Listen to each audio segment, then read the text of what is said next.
Today, I'm wearing these overalls that say nope all over them because nope is exactly how I feel about the possibility of having children. As I've told you guys on this channel before, I have absolutely no interest in ever giving birth or becoming a mother or especially being pregnant. That's just not in the cards for me. However, that doesn't mean that I have anything against people who do that. In fact, some of my best friends are moms. I have mom friends, you guys. Don't worry. In fact, I'm very good friends with your mom, if you know what I mean. But when it comes to me personally, I just don't ever see myself having kids, and that is why I would consider myself to be a child-free woman. And that's why I always find it very interesting and in fact quite annoying when you get people online, you know, the classically Abbies and Girl Defines of the world, whom I've covered on this channel before, who seem to think that there is something wrong with someone if they don't want to have children, even though that should be a personal choice. And I thought that the conservatives believed in personal freedom and small government, but I guess everyone in this world is just a hypocrite. Anyway, today we are going to be talking about Girl Define's video all about birth control and what it means to be a biblical woman. So get you some nuts. Get you some nuts. There was lots of memes. Makes me wonder if I should take up lesbianism. Chicago. You guys asked for it. What's up, my fellow small business supporters? I'm Savvy. Welcome back to Savvy Writes Books, the channel where we talk about books and business, where today we have a new video where I'm going to be talking about Girl Defined, who is both in the books and business realm, as I have reviewed their book Girl Defined in the past on this channel, and this Friday I'm going to be reviewing their Girl Bosserific course that Bethany, one of the two girls of the Girl Defined sisterhood, that Bethany has recently released about how to thrive as a single woman. So we're going to be talking about that as well. But before we get into everything, please don't forget to subscribe to this channel. New videos come out multiple times a week at 11 a.m. Central, and don't forget to ring the notification bell while you're at it so that you get notified of new videos when they come out. This video is not sponsored, and because of that, I would just like to request that you take a look at the links in the description below today. In the description below, first of all, you will find links to my Patreon supporters. Patreon supporters' names are up on the screen right now, and Patreon supporters who give $5 a month and up are able to link their own small business or cause they care about or social media or whatever they like in my description. So check out those places as well. Thank you so much to my Patreon supporters. In addition, in the description below, you will find links to books that I have written. I have a video that I'm going to put out next week sometime about projects that I'm working on for NaNoWriMo and things like that, because I have a lot of new writing projects in the works and I'm very excited to share all of that with you guys. But in the meantime, you're able to check out all of the books that I've written, including my Forever Home Friend series, which is a series that used to be just about real rescue dogs and their journeys to adoption, but is now also featuring cats, as our newest book, Max the Vampire Kitty, just came out. So if you want a fun story for the fall that takes place on Halloween, you'll want to check out Max the Vampire Kitty, based on the story of a real rescue cat named Max. Plushies are in production and will be coming soon. And don't forget that 10% of all profits from Forever Home Friend sales goes to benefit Chicago area animal shelters. With all that in mind, let's talk about Girl Defined. This video is called Rethinking Birth Control, Family Planning, and When to Have Babies. Not if to have babies, when, because you are required. If you are a woman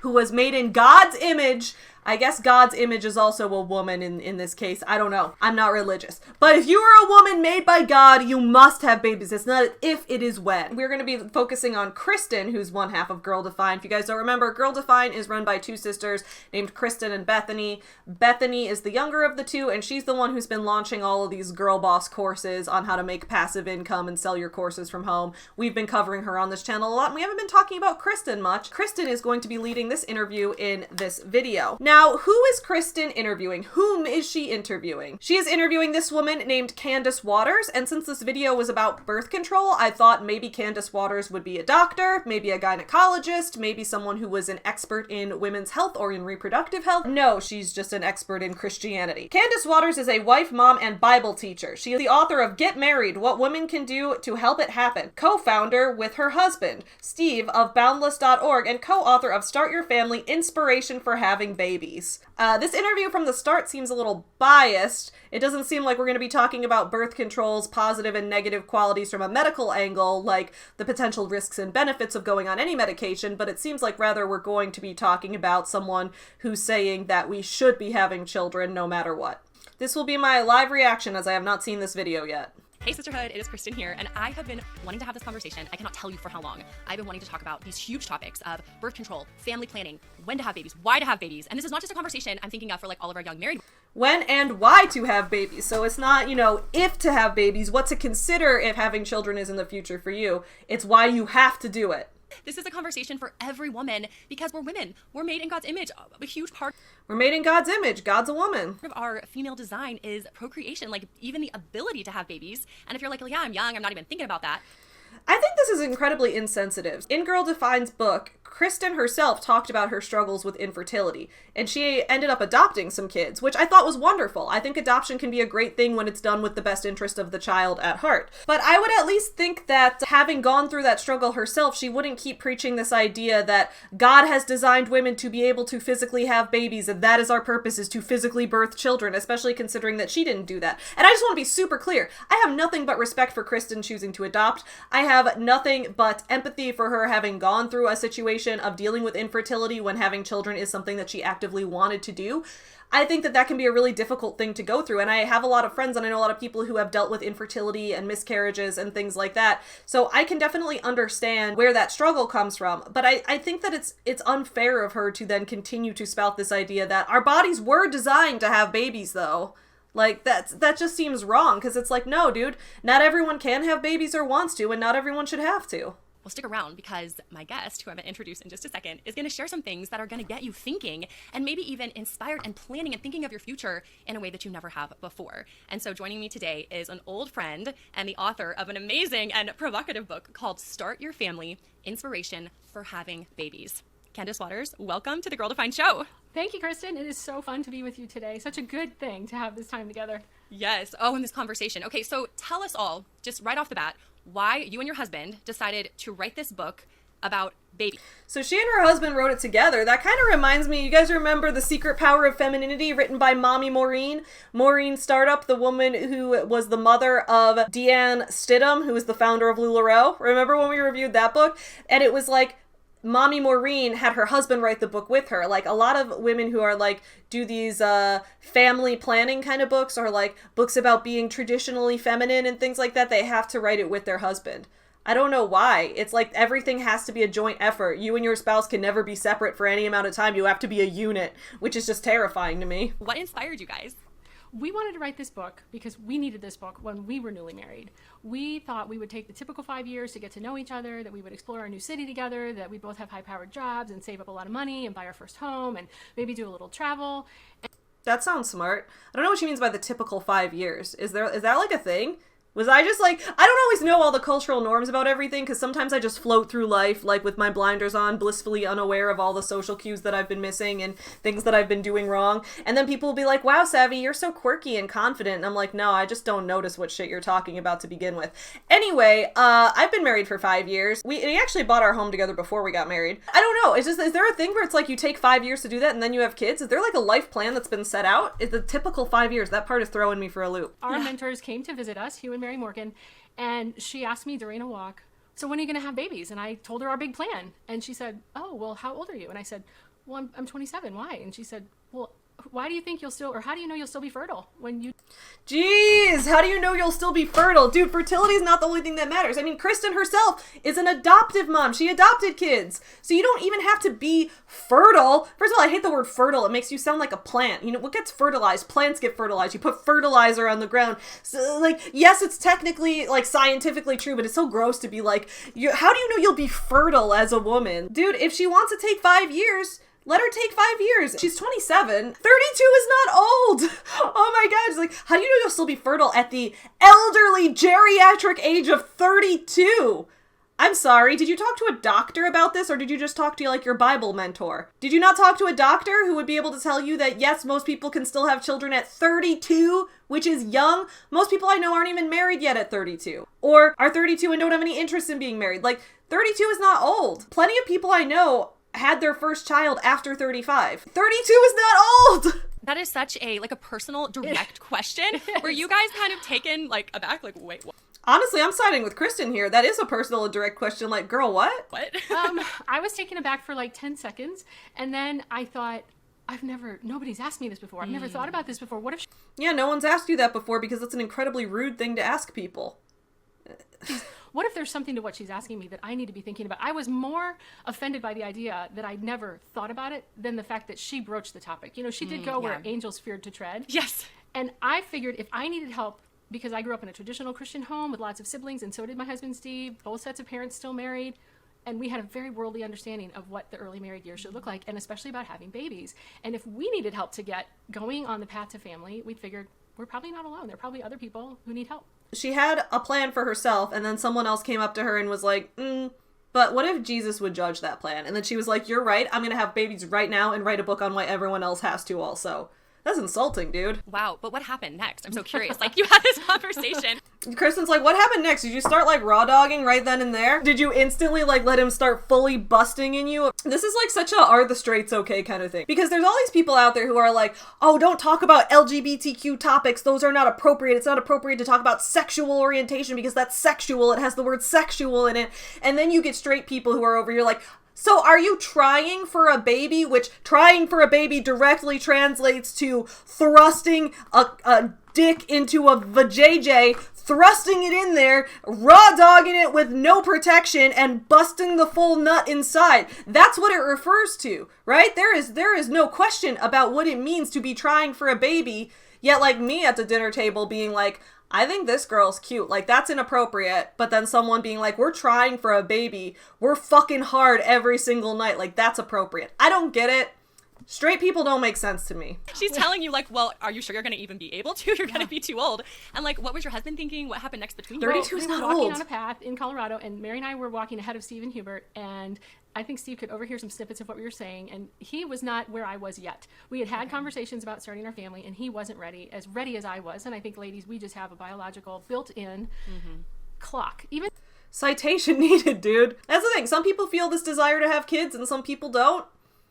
What causes that? I'm not a doctor, but it would be cool if we had, like, any sort of source there. if we don't think of it that way, we know that there's something about the way we're made that's designed for babies. We have a monthly reminder, we have a cycle, we have all these things that point to procreation. And so we had talked about it, but he wasn't ready to pull the trigger, so to speak. And Hugh and Mary brought the conversation up again once we got back from our walk when all four of us were together. And Steve tells the story in the book of how he put up his best defense and his rational reasons why it wasn't responsible and we didn't have enough money in the bank and all the things that we all hear. And Hugh just looked straight at him and said, Steve, budget for everything but babies. Babies are wealth. Babies are wealth. No, babies are expensive. He really gave the advice, budget for everything but babies. If you are planning to have children, that's one of the biggest things you need to budget for because you're going to need to be able to feed your kid. You're going to be able to need to buy them clothes. You're going to have to be able to pay for their education if you're going to save up to give them a fund to go to college. Babies are incredibly expensive. And that doesn't mean not to have them. If you want to have a family, everyone should have the freedom and the right to do whatever they want to with their own body.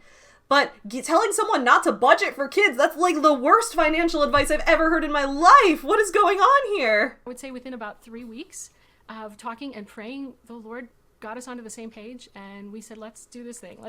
The Lord got them onto the same page. The Lord got Steve's dick into her, inside of her. That's what happened. God did that.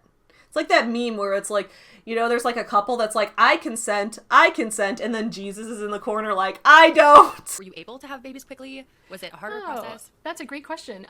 It took us, I think, this is a long time ago, but I think it was about a 6-month process of trying. Dude, they're just fully talking about sex right here. It's like, so how long did you fuck for? How long did you just fuck before you could have children? And she's like, 6 months. For 6 months, every night, we just pounded and pounded and pounded away. A lot of young women are surprised to find out how long it takes to conceive.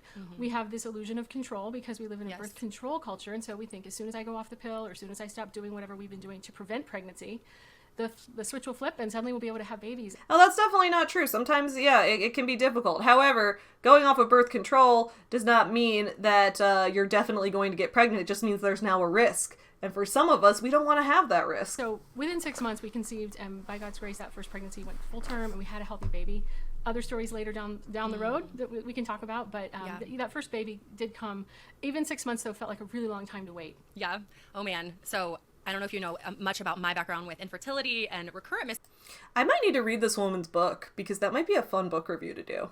miscarriage, but I have like the opposite story, and that my husband and I got married. I was 24, he was 23, and we were open to having kids right away. We're like, we're not going to do birth control. We're just going to let God decide, you know? And I remember us having this conversation about like, oh, you know, we kind of hope God gives us a little bit of time so that we can just enjoy these early years of marriage, build this foundation, kind of like this mindset, like, you know, down the road, but we're just going to let God choose. And it's so like ironic looking back now, 11 years later, and looking back on our story, because at the time we thought we were so surrendered, like, Lord, we are open to your plan, you know, whatever you have for us, you know, we'll trust you. And little did we know that God was going to bring about a journey that was the exact opposite. You know, we thought he was going to open the floodgates and give us more kids than we could handle. Little did we know it was going to be the next, you know, 10, 11 years now of just infertility and longing for children. First of all, I want to say I am very sorry for Kristen having to go through that journey. I know that infertility can be something that's incredibly devastating for people who do deal with it, and for people who have gone through it, it can lead to a lot of emotional tragedies, as well as just a very stressful and difficult life to go about. And that's why I'm again in favor of free choice. If you want to have kids and you're struggling to conceive a kid, that's very difficult. Similar as not wanting to have any kids but getting pregnant by accident. Both situations can happen, and in both cases they can be very devastating. So I do feel bad for Kristen in this case. I think it was a good move for her to choose to adopt kids, you know, assuming that she did it ethically and with the kid's best interest at heart. I don't know the details of her life. However, in general, I am a supporter of adoption when it is done ethically. You know, not cases where we see people trying to adopt kids and then use them in their family vlog as content. Things like that are absolutely disgusting. But overall, if you're adopting kids ethically and with the child's best interest at the forefront of what you're doing, then I absolutely support that. The control, I wasn't on the birth control pill, but I was on the mindset of like, oh, if I just trust God, you know, he will give me everything in his timing. But in my mind, the timing was my timeline, right? Yes, of like exactly the right time and this right age. They're all going to be perfectly spaced, and we're going to have the exact number that we want, that we decide on. And so a little bit of the opposite of what you're saying with the birth control, but still the same heart of I can control this. And so lacking that heart of surrender and really trusting God, pursuing. Both of these cases sound like people just not communicating well with their partner. You should probably just regularly communicate with your partner about this. Like, Tyler and I both don't have any interest in having kids. If that changes down the line, we'll have to reassess everything. Like, this woman, Candace, here is talking about how she was sort of ready to have kids. Her husband wasn't ready at all. A lot of people talk about the decision not to have kids. I think we need to frame it in the affirmative instead. Having kids is a decision. Having kids is not the default. It is a decision you make. And you shouldn't have kids just because, well, I don't want to not have kids. You should have kids because you actively want to have kids. Because kids are a lifelong commitment. Thankfully, God, you know, his grace, he's so sweet, has given us 2 boys that our sisterhood knows about through adoption. And that's just been an amazing journey that I never saw coming. But I think what you're saying is so true, the way that so many young women enter marriage and they're like, okay, yeah, maybe kids at some point down the road. Maybe. Like, I don't know. Probably, you know. Regardless of if you're Christian or not, whether or not you want to have kids is probably something you should discuss before you get married. That is what I personally think, because that is not something that you can compromise on. If one person wants to have kids and the other one doesn't, you can't have half of a kid. There's no meeting in the middle. Having kids or not having kids is kind of an on and off switch. There's only 2 choices when it comes to that. Maybe you disagree on the exact number of kids you want to have, or maybe you disagree on how you exactly want to raise the kids, but I think before people get married, they should be discussing whether or not they want kids at all, because if you're not on the same page about that, I don't see how it's going to work long term. Then again, you know, everyone has the right to live their life exactly how they want. So if you're like, you know what, I kind of want to get married to someone for a few years, even though we have different views on this, and then we both agreed that if push comes to shove, we'll just get divorced down the line. If that's your life, that's your life. I'm not here to judge.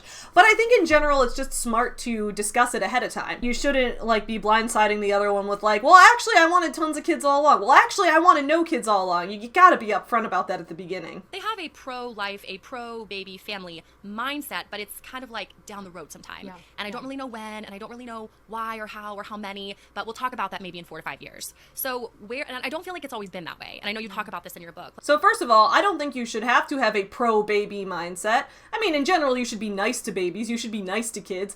I see people sometimes, like when I talk about being child-free, sometimes the child-free world demographic gets a bad reputation because of like the r/child-free subreddit, which is not a place I would recommend going. The people there are like, I don't know if it's just people, a lot of them who are like teenagers, or I don't know if a lot of them are just like really bitter about people trying to pressure them to have kids or something, but there's a lot of really angry people there who don't seem to have any positive feelings toward kids at all. I think that kids are often a very vulnerable group and that they don't have a lot of control over their own circumstances and their own situations, and they're also still trying to figure out life and trying to figure out the world. So I agree that you should be nice to kids. You should care about kids, things like that.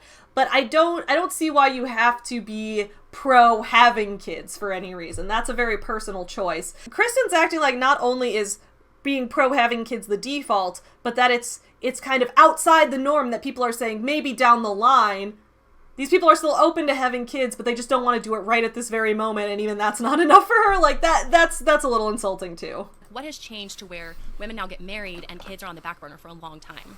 I think practically one of the biggest things is that the pill was invented, and suddenly sex and procreation, having sex and having babies, was separated. Having sex and having babies has never been one and the same, okay? So she's talking about like, oh, all these like second wave feminists, they brought about the birth control pill in the 20th century, and that's what changed it. Like, this is such a false narrative that I hear all the time. So first of all, this is just me being savvy, okay? But there's a lot of evidence that in ancient Greece, bisexuality was the norm. People had sex with the same gender and with the opposite gender. They did both. And a lot of times you got married and procreated with your spouse, but you could also have sexual relationships on the side.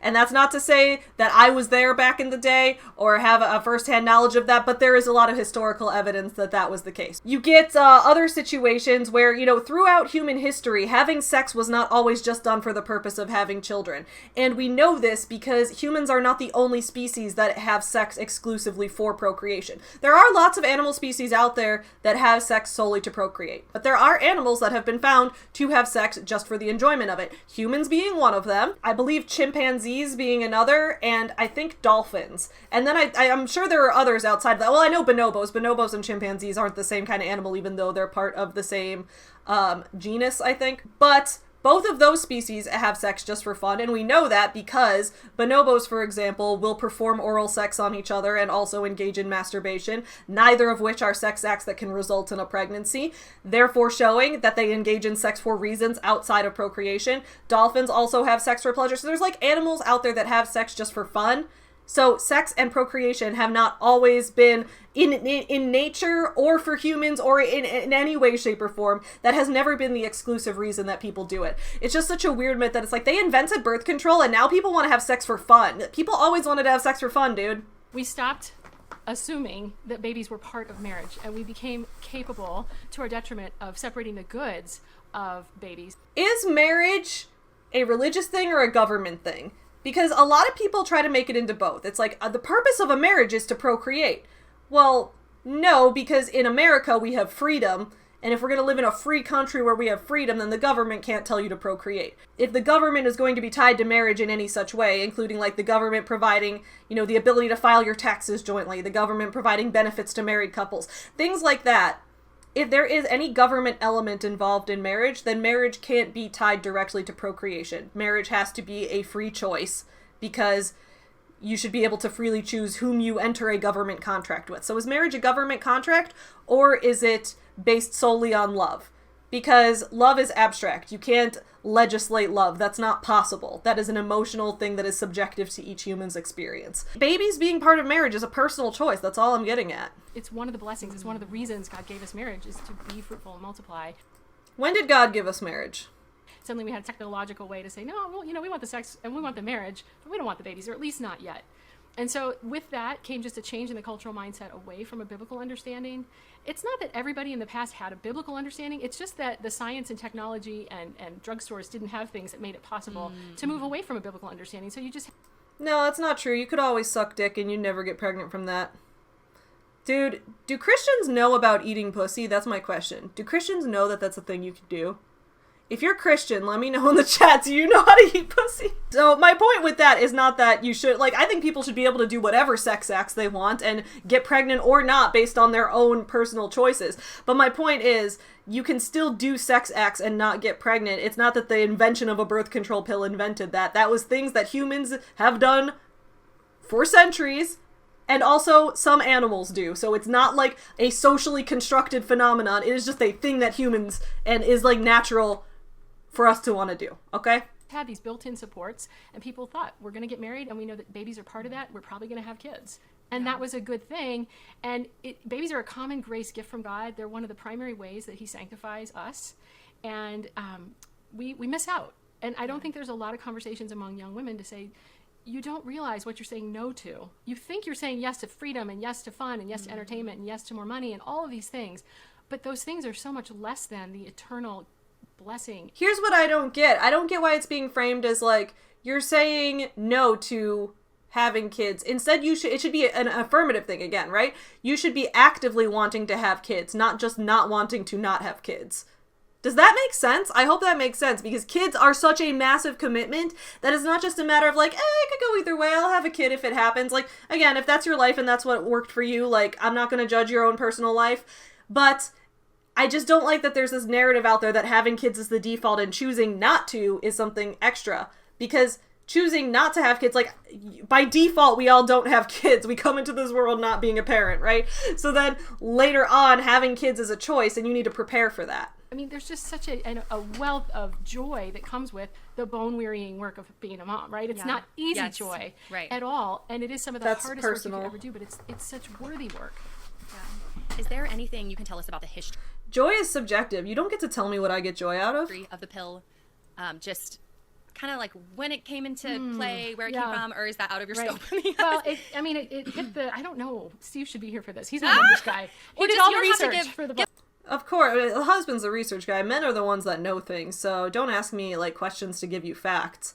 I'm here to spew things with no facts or citations whatsoever. Like dates or anything specific, but just like when the pill came in and how it really, I feel like it was so widely accepted and still is to this day. It's almost like not even thought if a doctor says, get on the pill, even if it's not for birth control, but just acne or, just for hormonal stuff.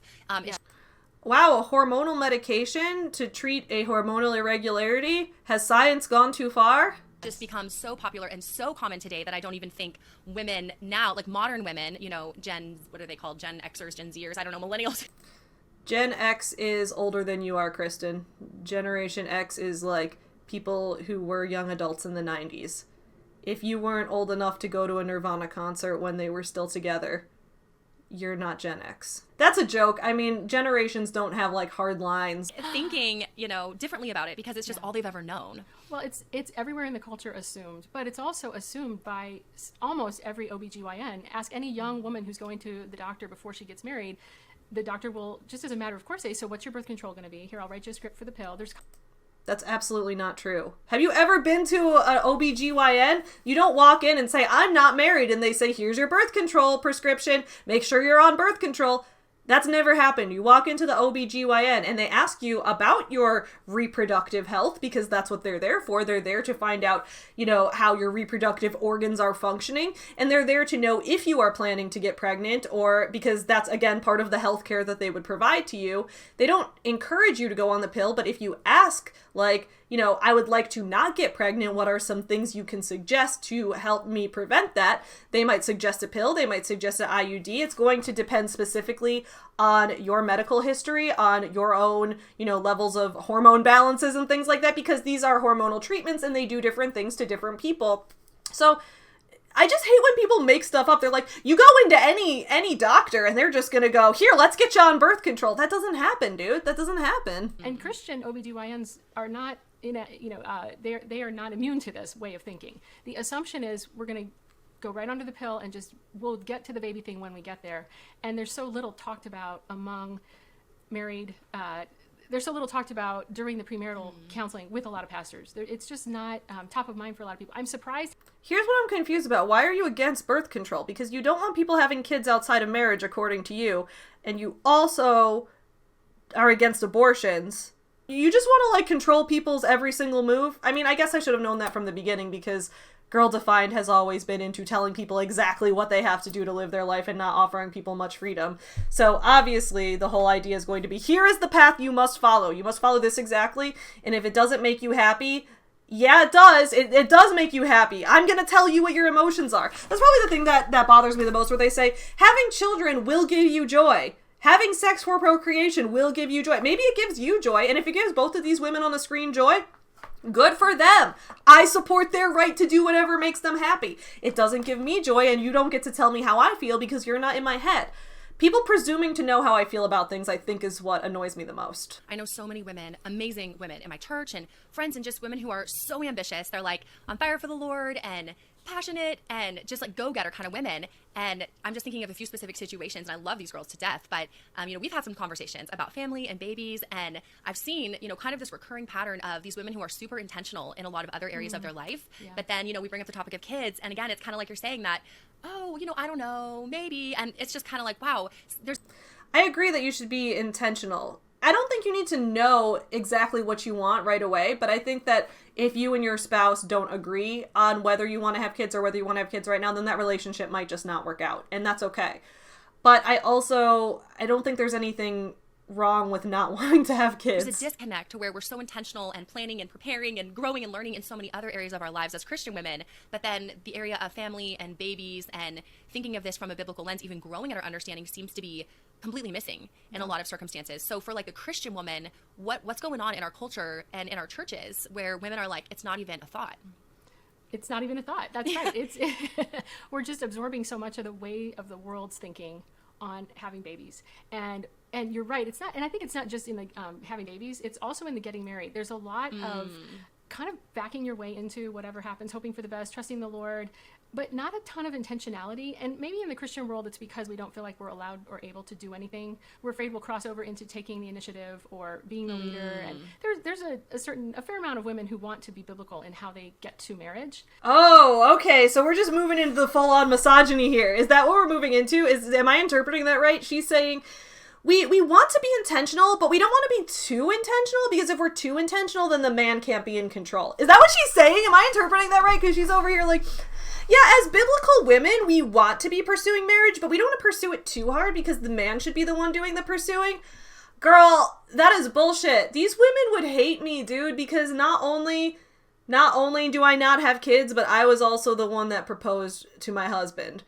And also before getting married, I was involved with women. I'm like the least biblical person around, I guess, but that's the thing, is like, I don't even like really identify as an atheist or anything. I grew up Polish Catholic, so I don't see the issue. I don't see why you can't believe in God and also make these choices for yourself. Now, whether I believe in God or not, I don't really know. I consider myself to be agnostic because I don't really have much of an opinion either way.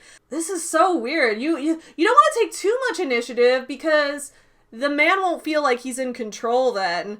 Dude, I would never want to marry a man who didn't like me because I took initiative. If a man was intimidated, because that's the thing, I've been told that I'm an intimidating person. I think I am a little intimidating because I'm very loud and I'm very direct and I talk a lot and I have a big personality. I get it. And like, if I want something, I just like straight up ask for it. And I guess that's not normal, but it's okay, guys. It's because I'm queer and neurodivergent. Okay. I was diagnosed with ADHD at age 30 and OCD at age 23, and that's how I know that I am neurodivergent, okay? But that's how God made me. For your other book, right, is it called Get Married, What Women Can Do to Help It Happen? Yes. Is that the title? Get Married, What Women Can Do to Help It Happen. Here's some ideas, unless we're going to talk about full-on pickup artistry. What you can do is meet people with similar interests to you. If you're interested in someone, ask them on a date. If the date goes well, and you're interested in getting married, ask them about their plans to get married. Just open and honest communication doesn't have to be that hard. You don't need to write whole books about this. You don't need to make a whole Christian girl pickup artistry industry for this. By the way, we want to have you back on to have a conversation about that.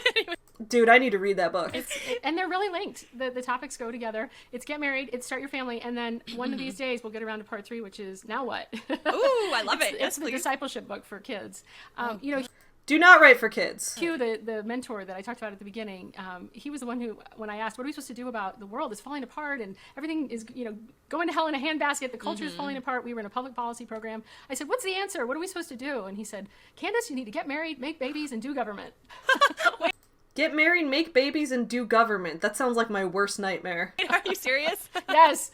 And I was so offended. I said, oh my goodness. Well, I would love to be married and I would love to have kids, but the Lord hasn't given me that. And gosh darn it, I'm doing government so that all these nice moms can go home and have their kids and do all the things I'm doing government. Is that a Christian phrase that I just don't know? Wish I were doing. And I just didn't understand how much a part of God's plan it is to get married and have children and how hopeful that is for this culture that is falling apart. How is our culture falling apart? I get so confused. A lot of times you get these like fundamental Christians that say culture is falling apart. How? Because some people don't want to have kids? That's not saying that you can't have kids. Like, Christians still have the right to do whatever they want in their own personal life. Are they just mad that other people don't want to do the same things as them? That's not culture falling apart. You still have your own culture. You have your own, like, these Christian communities that surround a church. Like, that's still your culture, and you are free to move within that as you want. But you can't control what other people do. When other people don't have the same... This is like such a child's understanding of things. There's people who don't have the same interests as me, right? I've talked about this before. I am like the only extroverted person out of most of my friends. And it can be really hard sometimes because the interests that I have tend to be more tied to people who are introverted. Like, I'm into books, I'm into writing, I'm into video games, I'm into nerdy stuff. Like, all that tends to be people who are introverted tend to be into that, but not me. I want to be out, like, clubbing and getting fucking drunk and smashed every weekend and waking up in a Denny's parking lot. That part was a joke. No, there's no Denny's in the city of Chicago. Anyway, a lot of my friends aren't into the same things as me, and sometimes that can be hard. But that's not me saying, why is the culture falling apart? All my friends don't want to go out to the club with me every weekend, and that means the culture is falling apart. What happened to those days when we used to shove the introverted kids in lockers? We should go back to that time so that I can take my reign as a party girl. Like, that's fucking insane. You can't control what other people do, and you're basically just acting like a bully to bully other people into behaving the way you want to. You still have your Christian church culture. Enjoy that. You don't have to push it on everybody else. Just reading the newspaper this morning, I was overwhelmed again by how bad things are, and had that kind of gripping, a little bit of panic of, God, what is happening? Do we have an example? And then She's like, I was reading the newspaper. You have a single example to give me? I remembered our interview coming up, and I thought, no, this is exactly what God wants us to do. He wants us to keep being faithful, keep being fruitful. Every baby that's born is a reminder that the Lord still has a plan for this generation. A new generation is being born right now. What happened in the newspaper, though? Yeah, and that's... Here's the thing. In the U.S., this video came out months after the Roe versus Wade getting overturned, okay? Christians are getting everything they could possibly fucking want right now. I have no idea why they think culture is falling apart. It's like they will not rest until everyone does. And again, this is not all Christians. Some of my best friends are Christian, you guys. I have relatives who are Christian, okay? Actually, I have relatives who are, like, so Catholic that they don't want to be called Christian. They're like, no, we are Catholics, okay? We're not like the Protestants. Anyway, my point is there are many people I love and respect in my life who are Christian. I have people from every religious background. But I'm talking about people like this. People who use religion as a way to try to impose their own worldview on other people. It's fine to have whatever beliefs you want and to practice those, and I support every individual's freedom to do that. I don't support you forcing it on other people.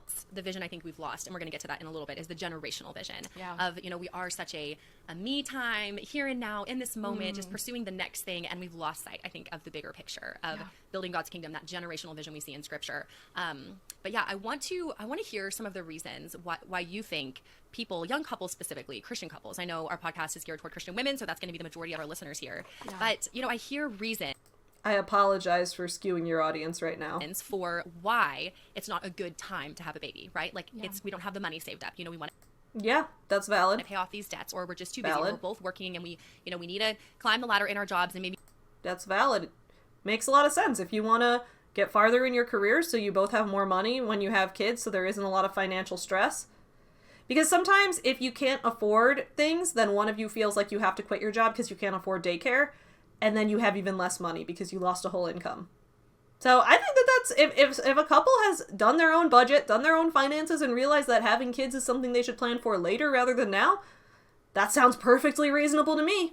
What's your problem with that, Kristen? maybe down the road we'll figure out a little window that's going to open up and we can have a Right, family. What reasons are you hearing for why couples are saying, no, we're not having kids yet because... Yeah, one of the big ones is that the husband and wife are not on the same page. So the wife wants babies and the husband doesn't, or the husband wants babies and the wife isn't ready. And a lot of times it's just a matter of talking to them as brother and sister in Christ. And I will say this happens so much more effectively in the context of a local church membership. You can't just try to convince your partner to have kids. You're either in the wrong partnership or you need to wait. Like, you can't try to force someone into it. That's wrong. Conversations I have that are like the one Mary had with me are with fellow church members, because we have a base of trust and responsibility for one another. But I do go to where angels fear to tread. I do ask young women. Dude, she's so dramatic about this. I go to where angels fear to tread. I am so fucking metal that I try to force women to have babies. We're married, so, do you hope to have children? I don't assume, because Yeah. I have found a lot of them were more like what you experienced, where they'll say, we've been trying for 6 years, or we've been trying for 7 years, and suddenly now I'm burdened for them, and I know, oh gosh, I need to be praying for them and praying with them, and even in that moment, stop and pray with them and encourage and know that, you're not alone, and it is, when the Lord said there would be pain and I'm glad that they have empathy for people who are struggling with infertility, because that is something that can be very devastating. So I'm glad that she isn't assuming and is going into it with that understanding that that is a very real situation. I appreciate that. At the same time, I just wish she could extend that same empathy to those who aren't interested in kids at all. childbirth. It is pain in childbearing. It is Yes, pain yes. throughout the whole timeline of being a mom, longing to have a baby. Why is there's such a weird thing? This isn't just a Christian thing. This is like even a cultural thing. I know Kristen would probably be very offended that I'm comparing what they're talking about to the culture, but like culturally I've noticed that there's this thing where people like to appear as martyrs. People like to find virtue in suffering, where they're like, being a mom is pain. It's pain when you're trying to conceive because having sex with my ugly ass husband sucks. It's pain when you get pregnant because that really hurts, being pregnant. Giving birth is painful. Then raising kids is painful because raising kids is really hard work. The whole thing is pain, but I am more virtuous for that. That's fine if you were personally fulfilled by it. But it's like no pain, no gain culture, right? It's this whole thing where it's like, the more you suffer, the more virtuous you are. It's the same thing we see in diet culture, where it's like, the more food you deny yourself, the more virtuous you are. You are giving up the sin of gluttony. Things like that. Or people being like, the harder you work, it's where we get hustle culture from too. The harder you work and the more miserable you are in your job, the more of a sacrifice you're doing. So the better of a person you are. This seems to be a thing that just humans are giving into right now. The idea that you have to be suffering in order to be a good person.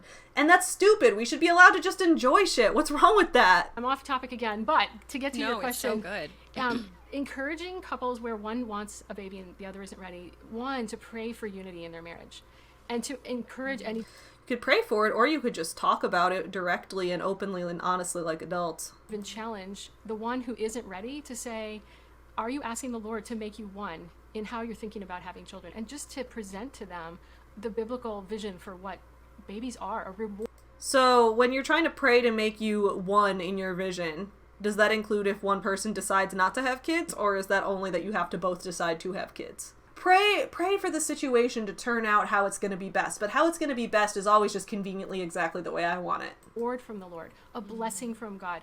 When God blessed Adam and Eve, the blessing was be fruitful and multiply and fill the earth. And God's vision is couples making babies who then they spend their lives making disciples of Jesus. It is a huge gospel opportunity. So they're literally saying have kids so that you can indoctrinate them into your religion. You should have kids because the more kids you give birth to, the more you can teach them about Jesus and make them follow your same religious path. That's not grooming to you? Again, this is the thing where it's like, people fearmonger about grooming so much, like, oh my god, they're teaching kids the gay agenda, this is grooming. But me telling kids that if they go to hell for one misstep, or if they don't pray correctly and they have some OCD that gives them intrusive thoughts, and that they're praying wrong, and then they're gonna go to hell and be a little demon, like, how is that not grooming? How is that not like indoctrinating your kids with mental health issues from the start? Also, there's nothing wrong, like, if a family is religious and they want to raise their kids in that religion and that culture, great, do it. That's wonderful. But if that kid decides that that religion is not for them, you gotta be respectful of that, man. You gotta be respectful of that. You can't just have kids because you expect them to be exactly like you. How they raise those kids in the fear of the Lord or don't is a huge opportunity to She even said fear the Lord. You gotta raise them to fear the Lord. You gotta raise your kids in fear. be a gospel outpost. It's just such an important message for young couples to hear because they're not hearing it in their regular life. Yeah. I think another reason that couples resist the idea of starting their family is because there's so much pressure on social media and in the culture around us to prioritize how we look, and babies are hard on our bodies. Okay, dude, yes, babies are hard on your bodies. That's one reason I don't want to have them, but it's not because of, like, a superficial, like, I want to be beautiful type of thing. Which, first of all, if that is something that you want, if you value your personal appearance, good for you. Because, again, live your life however you personally want to. Someone else valuing their personal appearance or like how they physically look isn't hurting me in any way. Have fun, be beautiful. More beautiful women in the world I'm not going to complain about that, okay? Having kids is hard on your body, so like if you choose to not want to go through that physical undertaking, that is a very valid choice. Okay? You shouldn't have to suffer through something that could be physically awful for you, especially if you have health problems that could exacerbate that, just because someone else is telling you need to have kids. If that pain and that sacrifice and that potential damage to your body is worth it for you, okay. That you weighed the costs and the benefits and you chose what's best for you. That's great. But you can't tell someone else that it has to be worth it to them, because it's not worth it to me. I have had a lot of physical health problems in my life, and some of the things that I've heard of that can happen during pregnancy are way too terrifying to me, and I'm not willing to risk it. I'm personally not. And if someone else is, that's okay. Their choice. Good for you. I'm not willing to. That's my choice, okay? The beauty marks of having babies are And not... I love the way you put that, as beauty marks, which is beauty true. marks. They are beautiful beauty. I have a friend who said her 3-year-old saw her get out of the shower, her daughter, and she was touching the stretch marks on her stomach and asking, Mommy, what are these marks? And she just teared up and said, those are my beauty marks. They're from carrying you in my womb and giving you birth, and we've so degraded. I think there's a valid point to be made there about how we don't need to see everything that comes from pain as damage. Like, a lot of times you can have a stretch mark, you have scars on your body from things, and people can value those scars as things that are part of what make them beautiful, because those scars represent experiences in your life, and those experiences are part of you as a whole, and that you are now visually representing that. I think that makes perfect sense too. I have a lot of scars on my chest because I've had breast reduction surgery.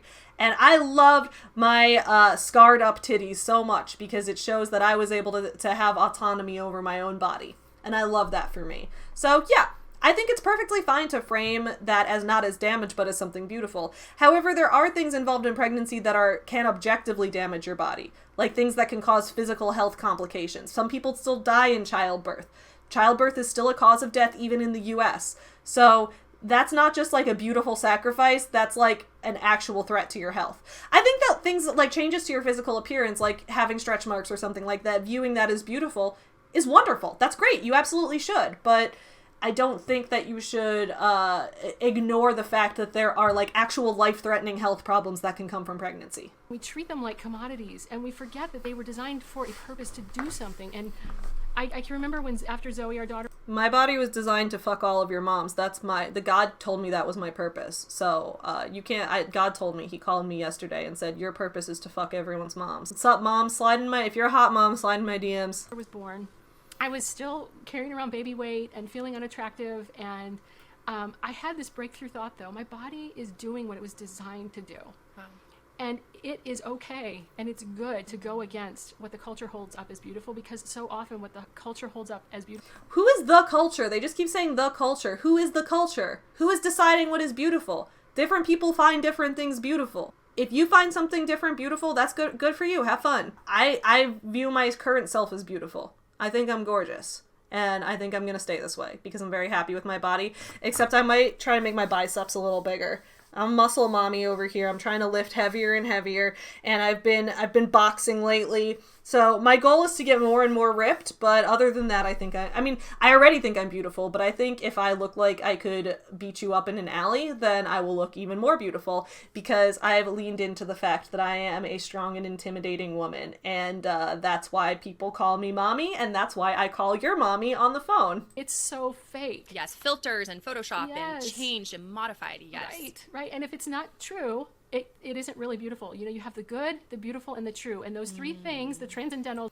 So here's what I don't get. If beauty has to be firmly natural, then why is Kristen okay with the fact that, first of all, she's got mascara on, I can see it on her eyelashes, which there's nothing wrong with, I do too. But if beauty has to be firmly natural, second of all, Candace has red lipstick on. She's like dark red lipstick, like the same shade as I do, which is also, God didn't make your lips that way. Kristen, I can't say for sure, but it does look like her roots are darker than the bottom of her hair. So I'm imagining she's lightened it, which I do too. I'm not a natural blonde. I do all those things too. But also, I don't think there's a problem with using filters in Photoshop. It depends though. Like if you're trying to sell like a fitness program to someone, and you sell them a fitness program and you have Photoshopped the pictures to make everyone look stronger than they are, like that's kind of false advertising. So if you're doing it for the sake of trying to grift for someone's money, but if you just want to post pictures of yourself and, you know, change parts of your appearance either with a filter or with some hair dye or some makeup or, you know, getting tattoos, getting plastic surgery, whatever you want to do, that is your choice of how you want to present yourself to the world. And there's nothing wrong with that. I don't see, unless you're like trying to falsely sell something and you've like faked what something looks like for the sake of selling it and scamming people out of money. Other than that, present yourself to the world however you want. That's your choice. Because I don't think anybody presents in a 100% natural way. I used to be really into natural beauty. And by that, I mean, when I was like in college, I was at a point where I had never dyed my hair. I had never worn makeup. I was really into like natural beauty in every which way. And then after I was like, okay, you know what? I'm willing to try doing other things. And I've realized that, you know, now I have 13 tattoos. I've had plastic surgery on my chest. Like, I've had all this stuff and I'm actually happier now. So beauty doesn't have to be natural in order for it to be fulfilling. Appeal to nature fallacy. We just talked about this with Matt Walsh. Something being natural does not make it inherently superior. That's why we tell people not to eat essential oils and to go to the real doctor and get medicine. They hang together. And something that isn't true, like an airbrush photo, can't be beautiful by definition.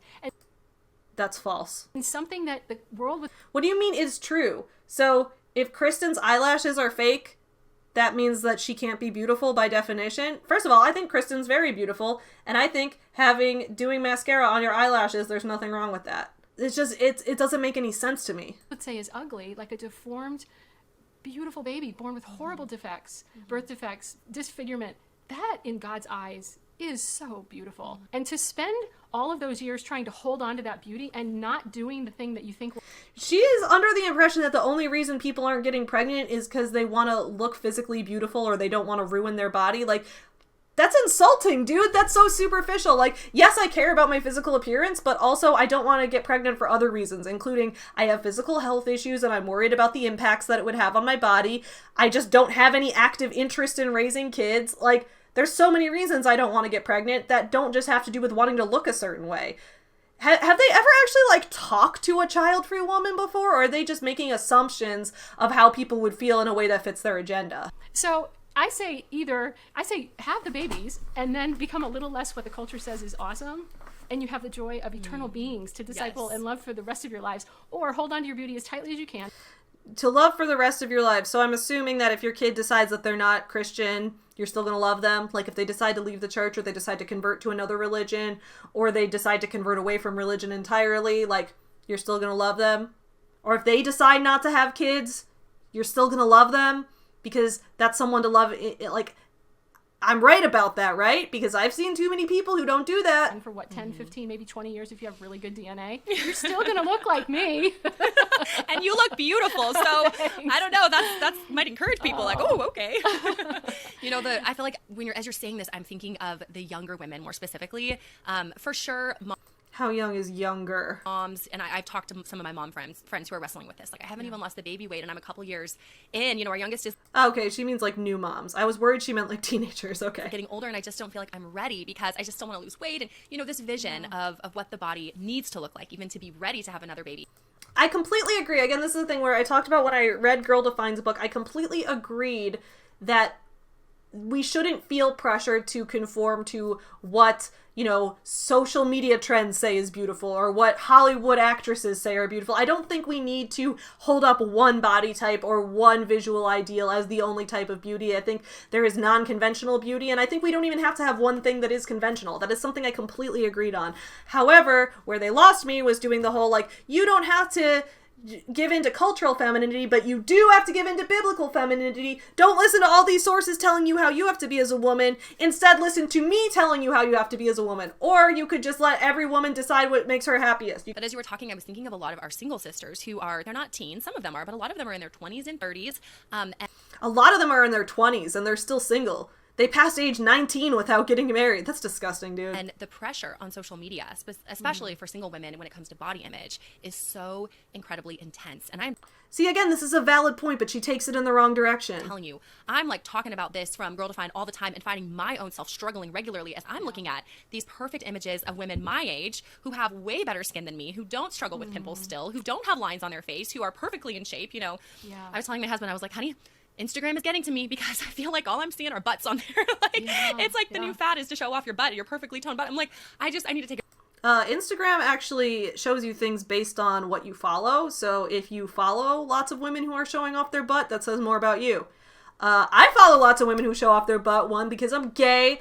2, because I'm into fitness and lifting weights. So I follow lots of buff girls that lift weights, and I like seeing them show off their bodies, not just because they're hot, but also because it helps me, look at different types of bodies. And I know this maybe sounds like unhealthy, that it's like, oh, I'm looking at other women on social media for potential ideals. It's not really ideals. It's more so that like I have my own goals when it comes to my body and my weightlifting journey and all of that, and I like to see what's possible.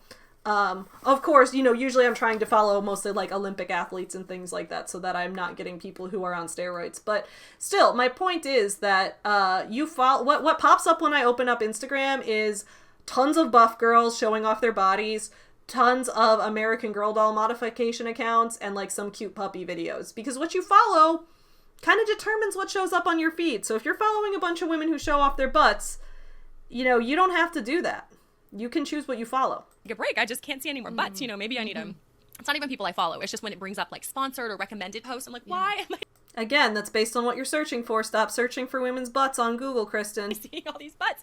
But it gets me even feeling like, To be fair, that's partially a joke because, Instagram does sometimes show you things that you didn't ask for, and I know this because I get pregnancy reels on Instagram, and I have to go and type not interested. I have to hit the not interested button on every single one because pregnancy is one of those things that, I don't want to sound rude with this because again, like I said, I respect everyone's right to have a baby if they want to. I have friends who are moms and I've supported them through their pregnancies and things like that, but pregnancy does kind of scare me. And I guess to be fair, I've had health issues that other people don't like to hear me talk about in graphic detail because those things kind of scare them. It's kind of a similar thing. Seeing people's Instagram reels of them showing off how pregnant they are or, how big their stomach gets when they have triplets, things like that really scare me because I'm so afraid of getting pregnant and I really have such, no interest in it that instead of it being, something cute, I'm just ugh! It's kind of like, if you were a man, imagine, scrolling through Instagram and it was just normalized to see videos of cock and ball torture.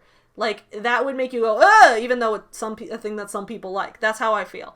So, to be fair, Instagram does sometimes show you things they don't want, but in my case, it's showing me things that I don't want that you guys would be cool with. So, I guess that's just a social media failure. My body is so ugly, so unattractive. Look at all my flaws. And we become hyper-focused to the point that it's our main goal is to, you're saying, achieve this look that's can only, even if we achieve it, possibly last for a short few, decade, maybe 2 decades if you're 15 right now. I don't know. But that lie, that trap, and then having kids, having babies, now...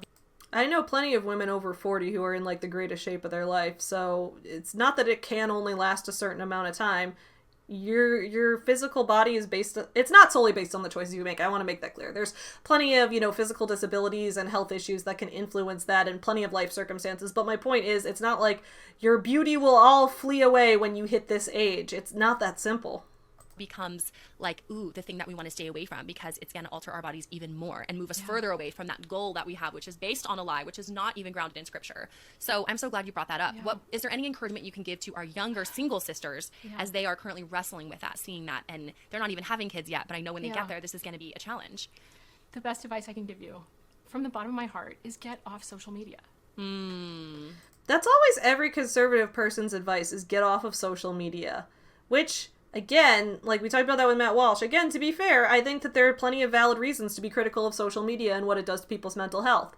But I don't think we need to get off of it entirely. We need to learn how to use moderation. Kristen, I know you have to be there. You're an evangelist there. You have a job that requires you, or at least compels you to be there for part of your life. But you shouldn't be there like everybody else is there. We should, if we're going to do social media, we should do it as God's daughters, as ambassadors for him. And I just think I'm willing to be that woman that says, I'm not on social media because some of us have to stay off of it to stay sane and to be able to throw light. That's valid. No one should be required to be on social media. The world shouldn't be set up in a way that you have to be on social media, otherwise you can't do your job. I think it's totally fine to not be on social media. Lifelines to our sisters to say, you don't have to live that way. There is a better way. There is so much freedom from not getting lost in the comparison trap, it's either envy or greed. I didn't have the strength to be on social media because it was always either envy or greed. I left feeling really great about myself, or I felt really bad about myself, and I was, especially like, I don't have what they have, and how do they afford that? And it just these are valid criticisms. I completely agree. These are valid criticisms. Fuels sin in my heart. And it just sucks my time in such a way that I don't even know I'm spending it. So Teddy was too... I think that's valid too. Apps, especially like TikTok, are built in specific ways to try to give you certain dopamine hits so that you will stay on them as long as possible, and their algorithms are specifically designed for that. It is extremely manipulative to people's attention spans. So I think there is something to be said for that. I think social media needs to be used a lot more in moderation. I do think there are some tremendous benefits to it, however. Like, you're probably watching me on YouTube right now, and I think that being able to get my own opinions and my own thoughts and my own literary criticisms and things out there on the internet has been really beneficial for me and for my career as an author and my career as a businesswoman and things like that. So yes, social media is important, and as this woman acknowledges, Kristen does have to be on social media for the sake of Girl Defined being a social media brand. So yeah, the stuff that she's saying though about social media I think is valid, but if she's going into from here, I agree on the surface, but I don't agree with the conclusion, because what she's saying is like, stay off of social media because it's going to give you this unrealistic body ideal. Okay, fair enough. But then it's like, and then the problem with that is that you're going to want to choose beauty over giving birth. And it's like, well, I don't want to give birth regardless, so I don't know. I find myself wrestling with the same things you're talking about, those ditches that you can so easily fall in, and I'm just so much happier to not be on it. But with our ministry, yes, we do. That's a huge way that we connect. So, but it is a little bit of a battle. So I'm glad you gave anyone listening, you heard her, you have the freedom to get off. And if that is a huge... You have the freedom to get off! Not if you don't want to be pregnant, though.